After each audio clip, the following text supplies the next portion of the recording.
Jill and I are honored to welcome two Mount Vernon ISD teachers to the Hometown Heroes platform today.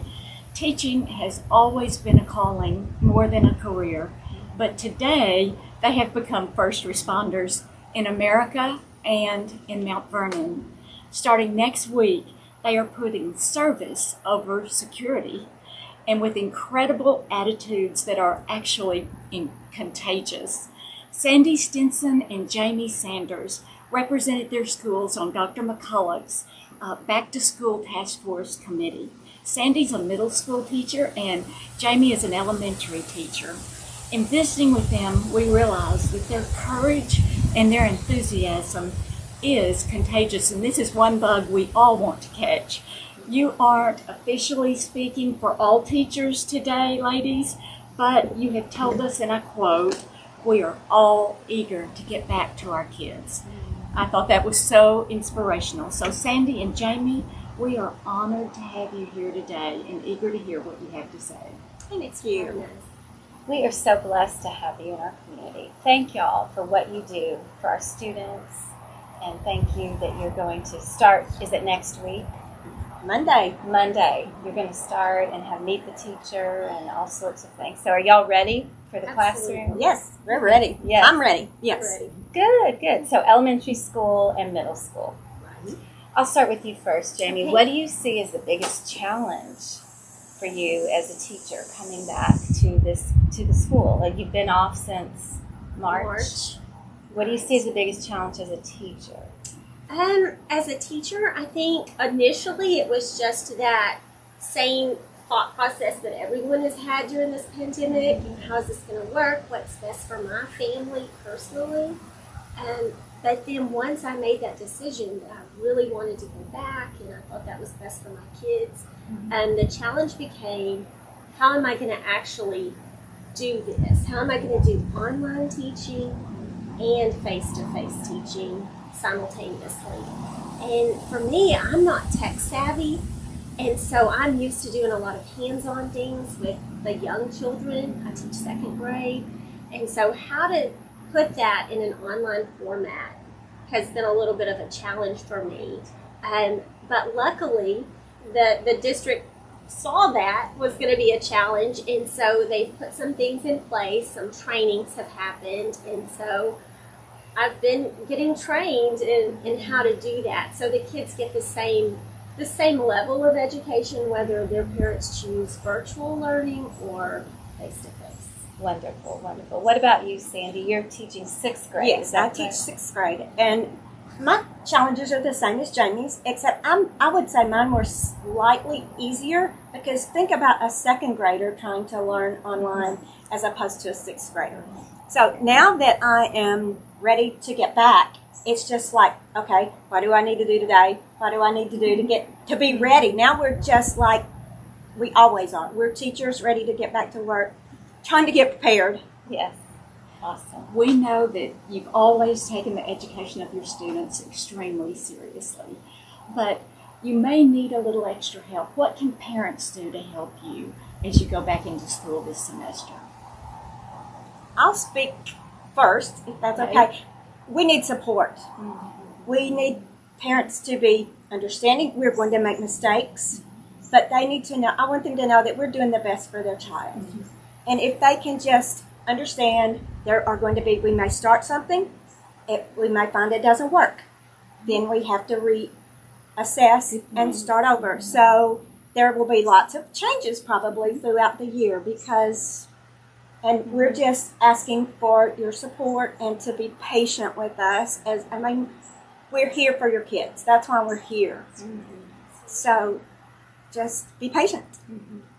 And I agree with that, and I would say attitude is everything.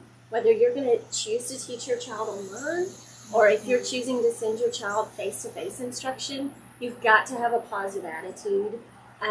Children absorb whatever they're around, whatever they hear, whatever they see. And so if a parent is frightened or scared or apprehensive about sending their child, then their child is going to feel that same thing. They're going to reflect that. And so just be careful about what attitudes maybe you portray to your children. Good point.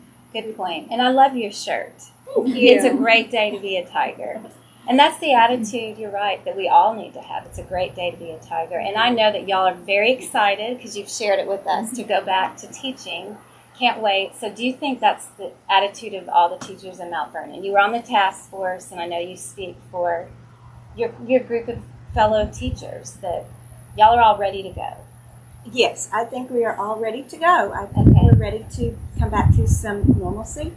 Yes. We need to start working towards Right. some normalcy in our lives. And I feel like most of the teachers are on board, are ready to go. Good. Of course, I can't speak for all of them, but I know that everyone that I've spoken with is ready to go back to work. They're ready to see their kids. We didn't get to say goodbye to our kids. Right, you really we went on didn't. spring break and we never came Yeah. back. Yeah. So we They didn't miss get you to so much. say goodbye. Yeah. We didn't. I love it when you say our kids. I do too. And I can tell you mean that. Aren't we grateful that the virus is merciful with children? Mm-hmm. And we can all be so grateful for that. But a little less merciful with adults, and the older we get. What are the teachers going to be doing protective-wise? And I know that if we're in the common areas, we're wearing masks and face shields are there. And for elementary, we spend the first few days on procedures and routines anyway. And so hand washing will just be an added routine, an added procedure that they're taught and then enforced throughout the day. There'll be hand sanitizer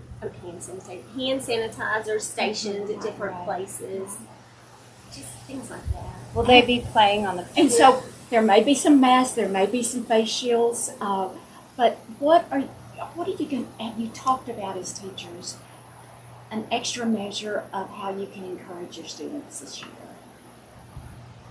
I am going to work on being a little more compassionate. I am I'm down to business. You scratch your knee, you rub some dirt on it, and you go on. So I need to work on being a little more understanding with what, kids may be frightened when they come back to school. They may be, and especially your kids. So I'm going to try to be a little more patient, a little more understanding of their situations. Wonderful. That's Wonderful. great. We all need a little more compassion, don't we? Even at home. Yes. Yes. Give and take, Yeah. right? Yes. Yes. What about you? Well, for the elementary school, I know that the counselor is getting some plans together how to address some of those issues. Like, you may want to wear a mask and you may not, and that's okay. We each get to choose how our parents want us to do that and those kind of things. So we're going to talk about some of that. But some of the children that I've spoken to over this time period have been worried about things like recess and lunch and how are those things going to look. And so just as an encouragement to those children, they'll need to be told, hey, it may look different this year, but we're still going to have fun. Yeah. We're still going to be able to do fun things with our friends. It just may look a little bit differently than it looked last year. And it will become normal eventually. And the new normal may even be better. We just don't know. Like you said, we have to be patient, compassionate, and flexible. And supportive of one another. So, well, we always like to end the interview. How can we pray for you? It's important. Faith is an important part of what we do, and we want to know, how can we pray for you? And for me, I just, that relationship with the children would still be there, regardless of if it's online or if it's in person. The relationship comes before everything else. And so just that we would still have those really strong relationships with the kids and the parents, that they would be encouraged in whatever choice they make about school.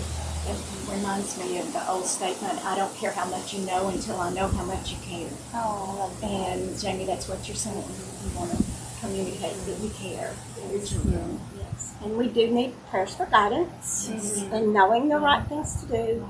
And, that we, for peace. That's good.